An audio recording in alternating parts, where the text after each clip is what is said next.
आपल्या समाजात अध्यात्माच्या नावाखाली हजारो दुकाने उघडली गेली आहेत.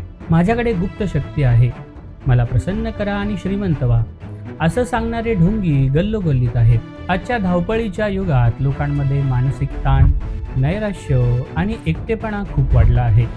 लोकांच्या जीवनामध्ये मानसिक आधार, शांतता देईल अशी व्यक्ती व माझ्या जीवनाचा उद्देश काय, झटपट उपायांची अपेक्षा, या सर्व गोष्टींमुळे लोक अध्यात्म आणि गुरुकडे वळत आहेत. म्हणूनच असा प्रश्न पडतो की या अंधारामध्ये गुरु ओळखायचा तरी कसा, आणि आपण स्वतः गुरुची निवड करू शकतो का?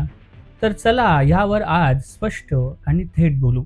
पण त्याच्या आधी जर तुमच्या जीवनामध्ये असं कोणी गुरुस्थान असेल तर त्यांचं नाव आपल्या कमेंट सेक्शनमध्ये नक्की लिहा. आपल्या भारतीय संस्कृतीत गुरु या शब्दाला ईश्वरतुल्य स्थान आहे. गुरु ब्रह्मा गुरुर विष्णू या श्लोकाप्रमाणे गुरु हे ब्रह्मा, विष्णू, महेश यांच्या समान आहे. इतकंच नाही तर गुरु परब्रह्मा समान आहे.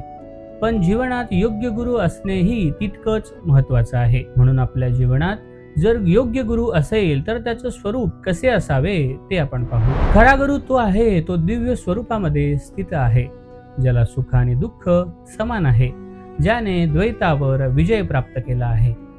गुरुचे वर्तन शुद्ध, निष्कलंक आणि धर्मानुसार असावे.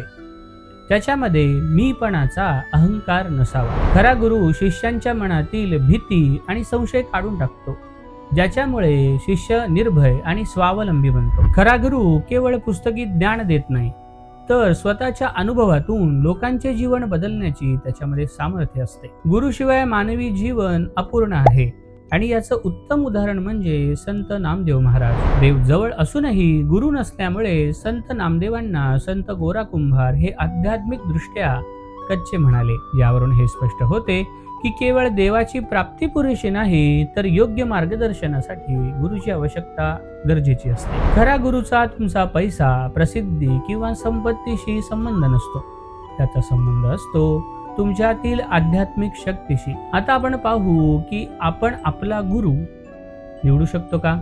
तर होय, हिंदू धर्मशास्त्रात गुरु निवडण्याची आणि शोधण्याची अतिशय जुनी परंपरा आहे. आपल्या धर्मशास्त्रामध्ये कोणालाही आंधळेपणाने गुरु मानण्याची सक्ती नाही. शिष्याने गुरुची परीक्षा घ्यावी व गुरुनेही शिष्याची पात्रता तपासावी, अशी प्राचीन परंपरा आहे. कोणालाही घाईघाईने गुरु बनवू नका. त्याच्यासाठी त्यांच्यासोबत सत्संग करा, गुरुचे आचरण आणि शिकवण जाणून घ्या. हे सर्व पाहून झाल्यानंतर जर ती व्यक्ती गुरु बनवण्याजोगी आहे तरच त्यांना गुरु बनवा. आयुष्यात योग्य गुरु मिळण्यासाठी योग्य वेळ यावी लागते. जीवनात आपल्या गुरुवर पूर्ण विश्वास ठेवा आणि लोकांच्या बोलण्याकडे लक्ष न देता आपल्या सद्गुरूंच्या मार्गदर्शनानुसार चाला. भक्तीचा मार्ग एक प्रवास आहे, आणि जशी तुमची आवड वाढत जाते तसं तुम्हाला अंतर्गत मार्गदर्शन मिळत जाते, आणि न कळत भक्तीच्या एका टप्प्यावरून तुम्ही दुसऱ्या टप्प्यावर पोहोचत असता. आणि जसे जसे तुम्ही पुढे जाता तसं तसं तुम्हाला अनेक गोष्टी पाहायला मिळतात, आणि जीवनात सुख, शांती आणि प्रसन्नता येते. ही व्हिडिओ आपल्याला कशी वाटली आम्हाला नक्की कमेंटमध्ये सांगा, आणि आपल्या सर्व सिद्धांत या यूट्यूब चॅनलला लाईक, शेअर आणि सबस्क्राईब करा. तोपर्यंत नमस्कार.